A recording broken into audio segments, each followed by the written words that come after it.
अधिकारों के बाहर का सिद्धांत क्या है? Doctrine of ultra vires.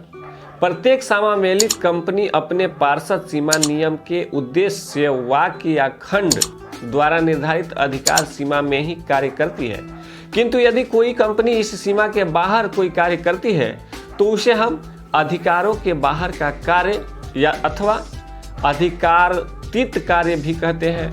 ऐसे कार्यों को कंपनी के उद्देश्यों के विरुद्ध या उद्देश्यों के परे कार्य भी कहा जाता है, अर्थात इन्हें उद्देश्यों के प्राप्ति के लिए आवश्यक नहीं माना जाता है।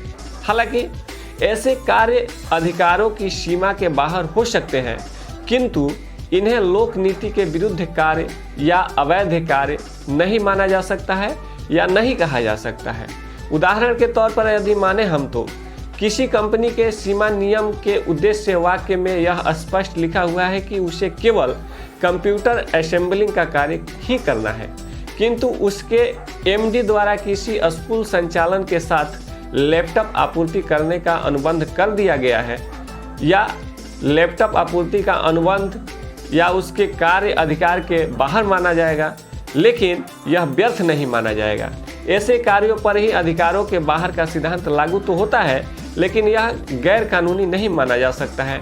अर्थात हम कह सकते हैं कि अधिकारों के बाहर का कार्य जो है इस बात पर निर्भर करता है कि कंपनी किस चीज़ के लिए वो सर्टिफाइड है, किस चीज़ के लिए वो रजिस्टर्ड है और क्या कर रही है, वह कार्य किस तरह के हैं। अगर वह अनैतिक या धार्मिक या किसी तरह से बिल्कुल ही रूट से हटकर काम है तो वह तो प्रतिबंधित हो जाएंगे, लेकिन अगर उसी से जुड़े हुए कोई असेंबलिंग का कार्य है तो वह उसके सिद्धांत से बाहर तो है, लेकिन वह गैर कानूनी नहीं होता। यह सिद्धांत इस बात पर बल देता है कि अधिकारों के बाहर किए गए कार्य और उसमें संबंधित अनुबंध कार्य व्यर्थ होते हैं तथा इसके कारण कंपनी का कोई वैधानिक दायित्व उत्पन्न नहीं होता है।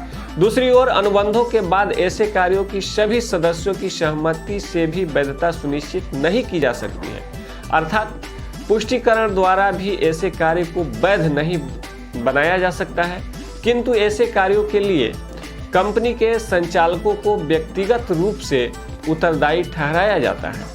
याद रहे कि अधिकारों के बाहर के कार्य या अनुबंधों की पालना हेतु न तो बाह्य पक्षकार कंपनी पर बात प्रस्तुत कर सकता है और न ही कंपनी संबंधित बाह्य पक्षकारों को बाध्य कर सकती है। यह भी दोनों बात ध्यान रखने वाला है। किंतु कुछ महत्वपूर्ण तथ्य यह भी है कि यदि किसी संचालक द्वारा अधिकारों के बाहर का कार्य या अनुबंध की सहायता कोई परिसंपत्ति सृजित की जाती है, उसके द्वारा उसे संपत्ति बनाया जा रहा है, तो उस पर कंपनी का अधिकार सुरक्षित रहता है, क्योंकि उसे सृजित करते समय कंपनी की धनराशि प्रयुक्त की गई होती है। इसी प्रकार यदि अधिकारों के बाहर के कार्य के लिए कंपनी को किसी बैंक या संस्था द्वारा ऋण उपलब्ध कराया गया है तो ऐसे ऋण की वसूली कंपनी से नहीं की जा सकती है, क्योंकि उस ऋण से कंपनी में कोई कार्य नहीं हो रहा है। अधिकारों के बाहर के सिद्धांत का रूल उस पर लागू हो रहा है और कंपनी से बाहर किसी तरह की प्रोडक्ट की असेंबलिंग पर उसका कार्य हो रहा है। पुनः मिलते हैं एक नई जानकारी के साथ। धन्यवाद।